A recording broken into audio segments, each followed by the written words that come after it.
সরকারি উদ্যোগে সম্ভাবনাময় পর্যটন কেন্দ্র হওয়ার সুযোগ থাকলেও অবহেলা ও অযত্নের শিকার পিরোজপুরের জিয়ানগরে শ্যামলী নিসর্গ ম্যানগ্রোভ ফরেস্ট। পানগুছি নদীর তীর ঘেঁষে গড়ে ওঠা পার্কটি সংস্কার ও তদারকির অভাবে ধীরে ধীরে হারাতে বসেছে প্রাণচাঞ্চল্য। পিরোজপুর থেকে শেখ রিয়াজ আহমেদ নাহিদের তথ্যচিত্র আরও জানাচ্ছেন Lamia Tanjin Mahmud. Lily whip chia misty glowing body wash, secret to ultimate glow.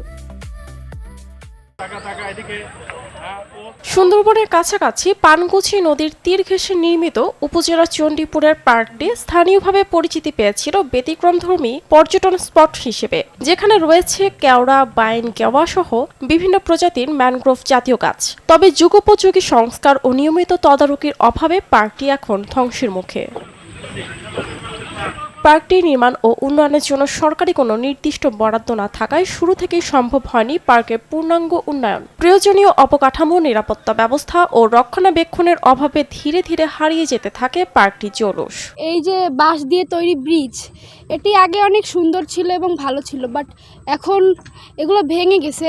এই সুন্দরবনে যদি সরকার কিছু বরাদ্দ দেয় এবং সংস্কারের জন্য তারও ভালো হয়। উপজেলার একমাত্র বিনোদন কেন্দ্র আধুনিকায়নে তৎপর প্রশাসন, জানালেন উপজেলা নির্বাহী কর্মকর্তা। উপজেলা পরিষদের যে বিভিন্ন বরাদ্দ থাকে সেখান থেকে প্রতি বছর যতটুকু পারা যায় এই জায়গাটাকে পার্কে রূপান্তরিত করার জন্য এবং প্রকৃতিকে গুরুত্ব দিয়ে মানুষ যাতে এসে এখানে সুন্দরবনের একটি পরিপূর্ণ ফিল পায়, মানুষ তার সময় কাটাতে পারে পরিবার সহ এখানে এসে, সেই ব্যবস্থাটা করার জন্য আমরা আমাদের প্রয়োজনীয় উদ্যোগ গ্রহণ করব।